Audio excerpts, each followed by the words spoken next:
araw na lang po. Actually, 3 days na nga lang po at tigil operasyon na po ang inyong ABS-CBN Regional.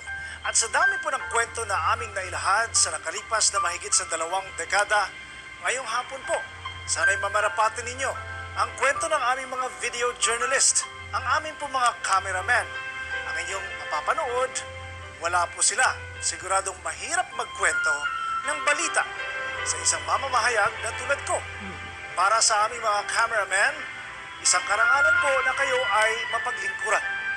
Narito ang kwento sa likod ng camera.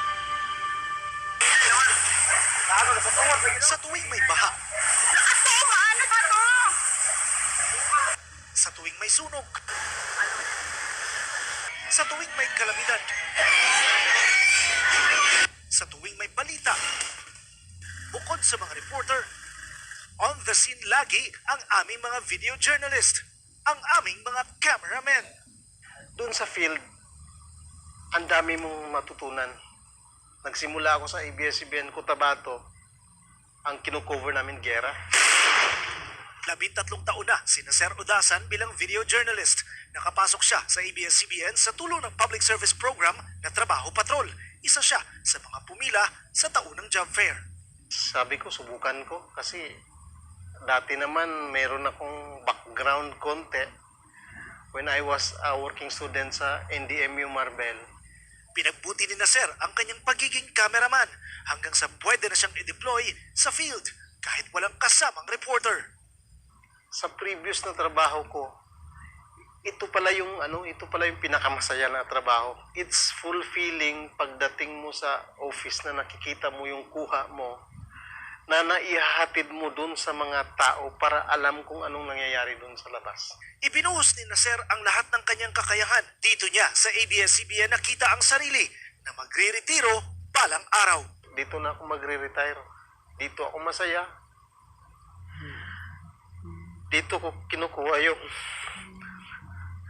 pagkain ng mga anak ko.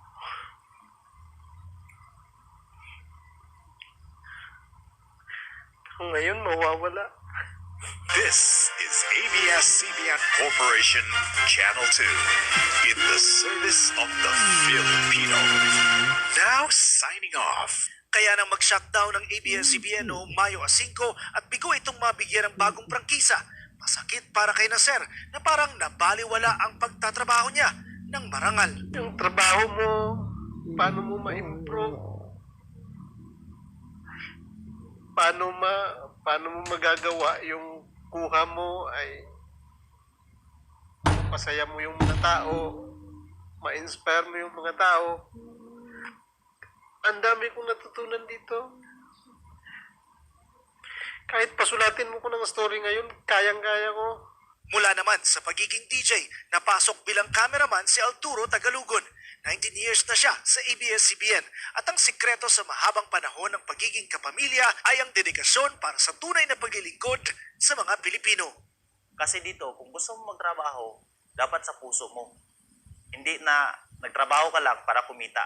Isa sa pinagmamalaki ni Arturo, bukod sa kanyang pagiging video journalist, ay bahagi siya ng isang programang nagiging sandigan at sumpungan ng taong bayan.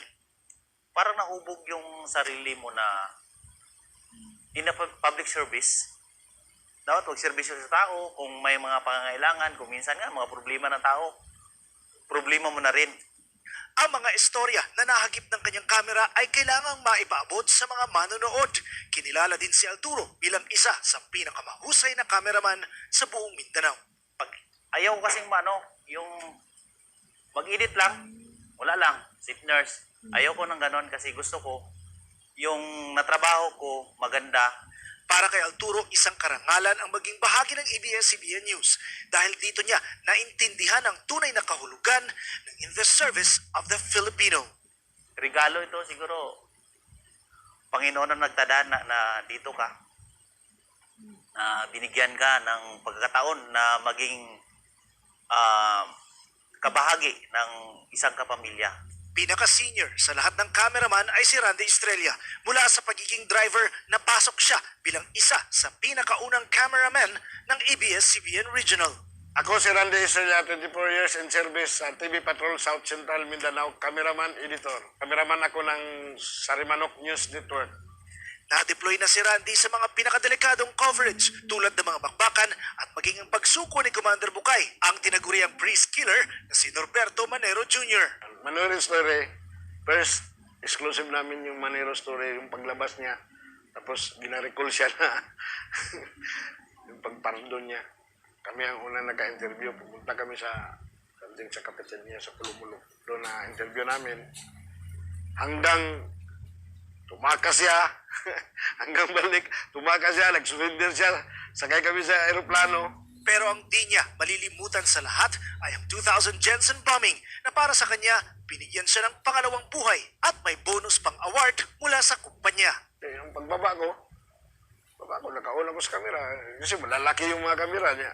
Noon, malaki. 10 kilos yung kamera. Noon, buhat-buhat ko. Tapos, bigla akong may sasakyan doon na puti, nakapark. Doon ako, nag-cover ako doon. Parang nagtago ako doon ba. Pero naka-on yung kamera ko. Sus, biglang pumutok. Ako tumba pero naka-record pa rin yung kamera ko. Hanggang nakunan ko yung bumbero. Active ba yung bumbero? Para kay Randy, nauuna parati ang kapakanan ng kanyang mga kababayan na mapanood ang mga balita kaysa kanyang sariling pamilya.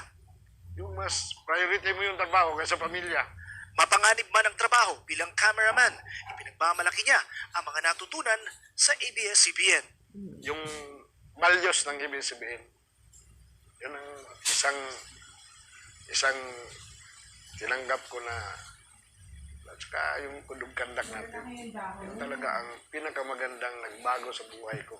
At sa napipintong tigil operasyon ng ABS-CBN Regional, nais lang ng mga video journalist na pasalamat sa lahat ng kanilang mga napaglingkuran. Salamat kapamilya. Salamat, kapamilya. Salamat kapamilya.